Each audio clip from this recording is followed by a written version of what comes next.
You're listening to the True North Success Podcast.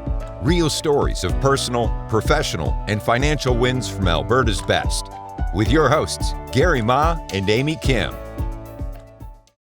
Hey, everybody. Welcome to the show. Today, my special guest is Ehsan Misaghi. He is a distinguished MD and PhD candidate and Killam laureate at the University of Alberta. As a multidisciplinary expert, he integrates backgrounds in biomedical and electrical engineering with advanced research in ophthalmology, genetics, and artificial intelligence. Ehsan is the co-founder and director of research and education for the Artificial Intelligence in Medical Systems Society, where he leads initiatives to advance patient-centered care through medical AI. His extensive technical repertoire includes data science, signal processing, and electrical circuit design. Recognized for his innovation, he earned a Popular Choice Award for COVIDtrace, a global contact tracing application. As an effective communicator and situational leader, Ehsan is dedicated to bridging complex technology with actionable healthcare strategies. It is my pleasure to have Ehsan Misaghi on the show today. Welcome to the show. Thank you. Ehsan, I gave a quick overview of your success, but can you fill in the details of what you do, who you serve, and how long you've been doing this for? Yeah, thanks for the intro. As you were reading all of that, I was like, where have I written some of this stuff, and when have I done some of this? So it felt like it was someone else, but I'm glad there's been some stuff that I've done over the years. Yeah, so like you mentioned initially, I did start in biomedical engineering mostly because I was interested in doing something with healthcare. And I had a bit of an interest in like doing some, I guess, hands-on work, sort of like engineering type stuff.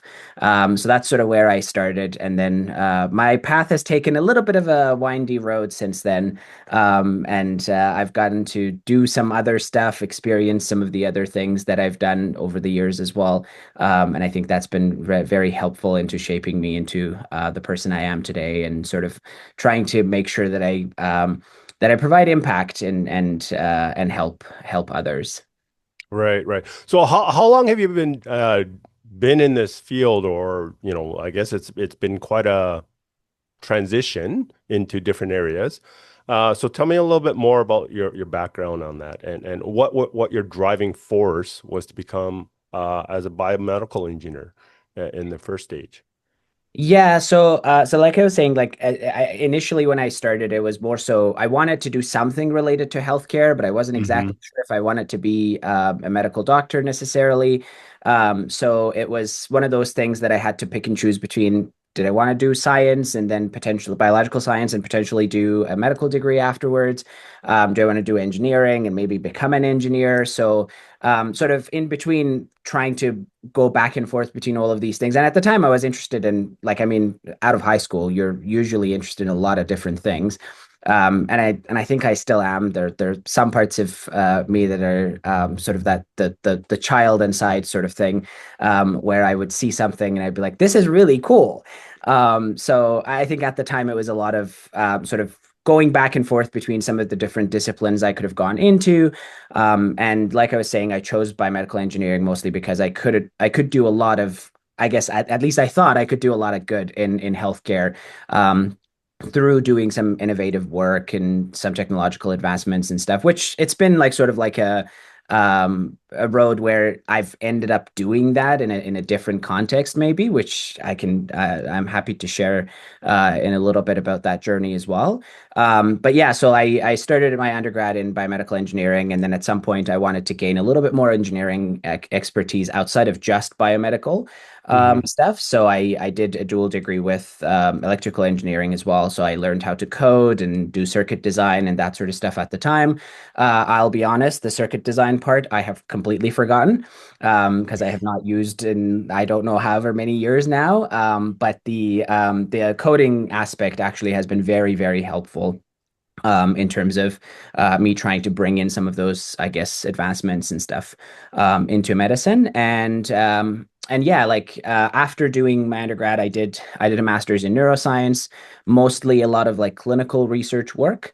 But I did have a lot of patient contact and worked with a lot of neurologists and different researchers who did neuroscience research, like different neuroscientists. Mhm. And through that, I actually had a very I guess very much a fascination for the human brain, and I always used to say it's like it's interesting how brains are trying to understand brains, Mm. and I think that was a lot of new things. Essentially, there was a lot of new things there that I learned through that. And then I did some other stuff afterwards. Like I coordinated a lab, which was like one of the first, or rather the first actually shared use lab space at the University of Alberta. And we Mhm. sort of put in the groundwork to make sure that we can actually have these like shared lab spaces where people don't have to necessarily just be isolated, a single group of researchers be isolated in one lab only, but they can actually share equipment, share space and collaborate a little bit easier with each other as well. And then after that, I applied to medicine, got into the University of Alberta, and then I sort of was interested in doing a little bit more research.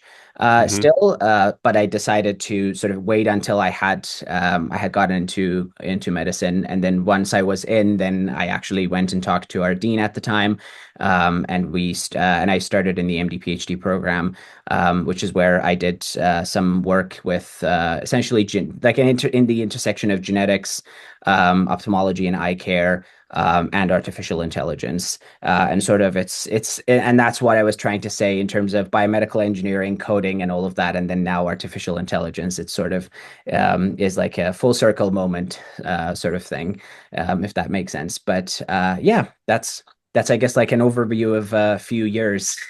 Yeah, yeah. I mean that's very leading edge, it sounds like, right? Like with the biomedical and combining some of the AI and the medical field components, like this is all new to me. It is very exciting, and to be honest, it is very new to me as well. Like it's I think it's one of those things that the people in the field also think always that they're behind. Mm, Anytime you look at anything that comes out, 2 days later, there's something that either replaces it or hmm. enhances it or augments it. There's something that happens, and then it's not easy to actually keep up with. Even I mean, with the research literature, usually it isn't, but even with the tools that come out. And then, I mean, AI has also accelerated the pace of AI itself too. So it's one of those things that's like adapting to itself and sort of giving positive feedback to itself as well. So it's one of those things that's definitely leading edge, but a lot of the people in the field also are just trying to catch up, and it's always playing catch with the new technologies and advancements that come in the pipeline. Yeah, through this journey from biomedical engineering to, I guess your journey to become a doctor and PhD, what kind of sets you apart from the competition? Like what comes easy to you that others might find challenging? Um, to be honest, I have never really thought of that question before, which is interesting. I mean, there's been obviously like job interview questions or even like medical school interview questions where they've asked like, "What sets you apart? Why should we take you?" But even then, like, there's been a lot of challenges essentially of me trying to think what exactly is the one that sets one apart, I guess. Um, Mm-hmm. Having said that, though, one thing that comes into mind, at least for me, it seems like it's the combination of the things I have done. Mm-hmm. So sort of being in that intersection of all of these different fields, and essentially being able to combine all of this together, to come up with like I guess a braided thread, for the lack of a metaphor, that I could use to provide that impact in the end. So I think that's probably what I would say that I have done that I think it makes sense for me. And Mm-hmm. it's one of those things whenever I talk to people who are purely in medicine who are really good experts in medicine, and I don't think I can ever be them. But there are times when we talk about things, and then I can do something using my computational background that they probably can't. Right. On the other hand, I also have computational colleagues that I would never be them for the computational aspect of things, but I could at least try and incorporate some of the computational stuff with what I know of medicine and science as well. Right, right. So really being able to take different areas and combine them and maybe use them in different ways versus being okay, like a doctor would just look at the doctor components and a computational guy would just look at the his areas, whereas you're able to maybe adapt those and take that and use it in some sort of positive way. Exactly. Yeah. Yeah, yeah, yeah. What kind of tips or suggestions would you give someone who wants to be more successful? Um, I think I'll probably just tag it on to what I was just saying. I think one of the major things I really enjoyed doing, and I still do it to a certain extent, is just trying different things out. Mm-hmm. A lot of times, I've said yes to a lot of different opportunities, and there are times, obviously, like you don't get a lot of opportunities. You would have to reach out to people and try and actually build some of those or create some of those opportunities for yourself. But there are points where once you've created some of those, at least, there are times that you would people would reach out to you, or you could at least find them and see them in I don't know, a conference you're at or a networking event, or whatever else it might be, or even just a normal party that you go to. And I think just saying yes to some of those opportunities ends up helping a lot in the end. And sometimes, yeah, through those opportunities, even if you don't like what's happened or you don't like what you've done, that at least tells you that you're not interested in that. Helps Mm-hmm. you rule in and rule out certain things that you might be interested or not interested in. And I think that's even how I approach certain things, like certain specialties in medicine. Like you were saying, Mm-hmm. I'm still in medical school, trying to figure out what specialty I might end up in. I have some ideas. But even then, I don't necessarily pigeonhole myself into just one certain specialty and trying to do everything in there. But it's okay to actually move around. Like I said, say yes to opportunities if someone offers, but also try and create some of those opportunities by reaching out to different people. And then at the end, like either you can combine all of these together and make something out of it, which a lot of people do, and I think it's really nice.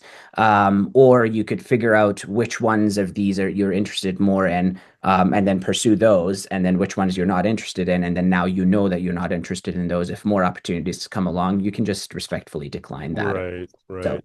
So it sounds like it's trying to be open to different opportunities, experiences, even though you might not be comfortable or know about certain things, but just try it out and see. That's what it exactly. sounds like, right? Yeah. And if it doesn't fit, it doesn't fit. And if it Yeah. does, great, right? Yeah. Yeah. And a lot Yeah, of times you won't know until you actually do it. Like that's yeah, one of the major things about trying to do some of these or get into some of these opportunities is a lot of times you would read about something or you would yeah. hear about something, but until you've actually done it yourself, Mm, you're not going to know whether exactly you like it or not. Like I'll give another medical example. Like when we first started medical school, I remember that one of the first things we were told was you would very early on in medicine, you would understand whether you're more so medical and you want to see patients in a clinic versus you're surgical and you just want to do surgery. mm, And I think it's to a very large extent, it's actually true. A lot of people are sort of dichotomized and they can pick and choose which one. There are people who are sort of in the middle, which I think I'm sort of one of those. Um, and even then I think a lot of people would choose those because of their past experiences and potentially things they've yeah, heard or seen or read, yeah. and when you start actually doing something then you realize, oh, I'm actually good at this, or I really like Mm, doing Yes, which was Hmm. sort of the case for me in terms of surgery. Initially, I was more so to the medical side, and then once I started doing certain things or even assisting, even like very little things. Of course, I haven't done full surgeries yet, but very little things that I've done that have made me think, oh, this is actually really cool. This is something I Yeah. could see myself doing. Yeah. And so yeah, like I think that that's a major thing in terms of trying to approach things with an open mind and just doing new things to see if you like it or not. Right, right, right. What's one of the biggest challenges that you've had to overcome in your career, and how were you able to turn that into a positive? Um, I know maybe I'm running on a certain theme here if I answer this question in that theme as well again, but I think one of the major challenges I've had again with like those opportunities that I've said yes to, there's been a time where I've realized, oh, I've actually maybe said yes to a lot of opportunities. Mm. So you Hmm. find yourself in that I guess arena of now I have way too many things going on, Hmm. and so something needs to happen, and that becomes a challenge. And so one of the things I've tried to do in that process is prioritizing what needs to be done faster, of course, Hmm. like keeping to different deadlines and that sort of stuff. But also, I think the major thing with all of this is still having a little bit of time to yourself. Okay. And that time to yourself is not necessarily just like essentially taking a step back and not thinking about what you're doing, but also it gives you I guess, an opportunity to come back with a more fresh mind to some of the things you might be doing as well. And so it might even make things more efficient, more like things might go quicker because of it. And I think the other thing I've tried to do throughout all of this is trying to use I guess resources to my advantage. So other people that I work on a team with for certain things, I'm a part of multiple teams, so I'm sort of able to maybe delegate some things to other people or ask for help from others if something else is going on, and I know that they I can trust them with like a certain thing to either do or help out with.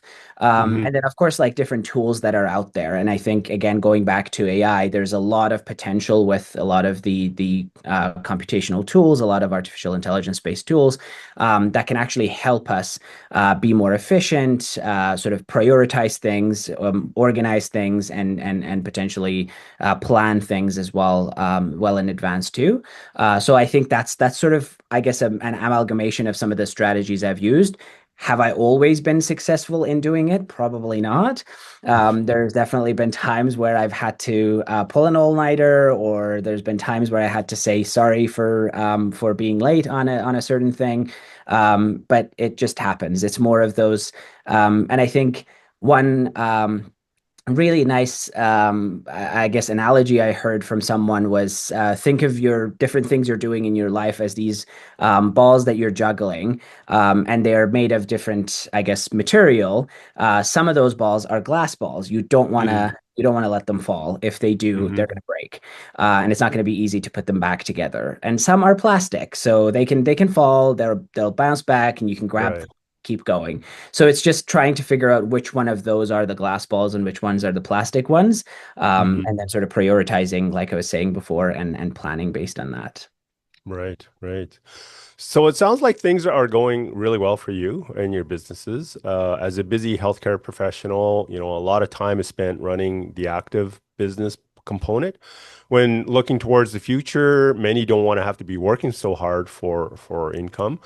So some of them look at investing in, things like stocks, bonds, crypto, or using a financial planner. What are your thoughts about ways of creating income outside of your active work? Mhm. It's actually interesting as someone who's interested in a lot of like disruptive technologies and AI and all of that. I'm still a little bit skeptical of crypto, even though I might have some stuff on the side. But I do invest when I can in stocks and like try and follow around business trends and all of that. I used to be a little bit more into it before, but I just don't have as much time anymore. So I do Hmm. use the services of financial advisors and all of that, which I've been lucky to have over the years. And the other thing I've tried to do is sort of think about some of the commercialization aspects for whatever I am doing as well.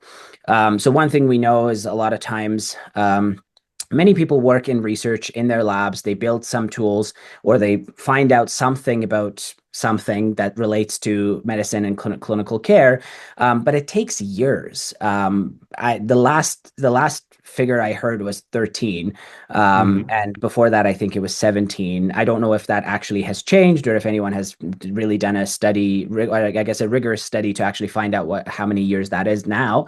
But it does take a very long time for research to come to clinic and actually and for us to essentially see the direct impact on the general public.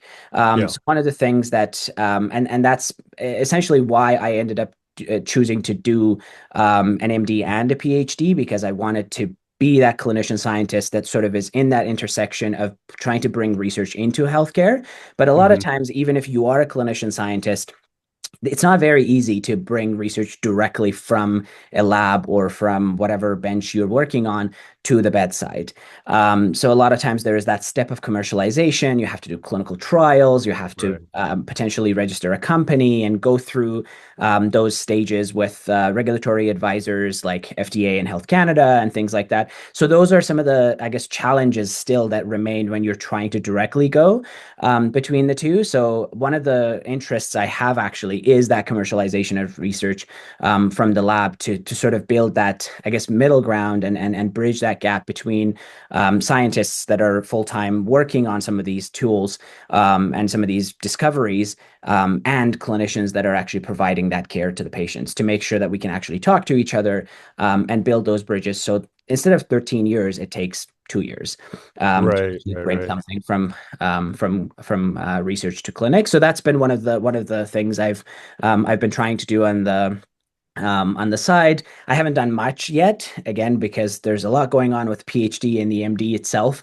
Yeah. But I've done some courses and trying to understand like how the business world works and Yeah. how to build a company and what are some of the things I need to be aware of, and developed I guess I maybe developed is not the right word, because I don't think I'm really that good at the elevator pitch yet, but sort of learned some things about Sure. how to pitch and how to, I guess, ask for money and funding and all that sort of stuff. So yeah. Yeah. I mean, if you can shorten the time frame from let's say 13 years down to two, I mean that's significant to allow, research to come into, I guess, into active practice. Yeah. That would be huge. Yeah, for sure. I mean, I might be very ambitious at saying 13 to 2. That's a very significant Yeah. change. Yeah. Honestly, I would be very happy if I brought it from 13 to 10. Right. But it's not gonna be a me effort. Like, it's gonna be a very big Right. group of people's effort, which there are a lot. I need to acknowledge that there are a lot of people who have done this. There are a lot of people who do spin-off ventures from their scientific, I guess, side, to like do that side quest and bring stuff to the clinic or to the general public. So I really appreciate all of those people that have set up some of those pathways that people like me can actually sort of walk in, and it's easier for us because there are all these courses, for example, that have been developed by these people, that now we can understand, oh, this is how their journey was, how they took Yeah. this journey, and we can learn from that to do Right. Right. other ventures we might be doing ourselves too. As we're wrapping up our interview, what kind of exciting plans do you have in the works in the next 6 to 12 months? I mean, like, the one major thing I'm excited about is I'm finishing up the PhD very soon in the next couple of Okay. months. So I'm pretty excited Yeah. about that. I am hoping to also do a little bit of a small short trip in there before I go back to doing a little bit more medicine after that. Okay. So those are sort of like the general, I guess, plans that I'm excited about. Right. I guess a little bit also scared to going back to like providing care and all of that, because it's been a little bit of time between I've done that. So if anyone seeing me here sees me in the clinic, I might not be at my best yet in the next 6 to 12 months, but I'll get there.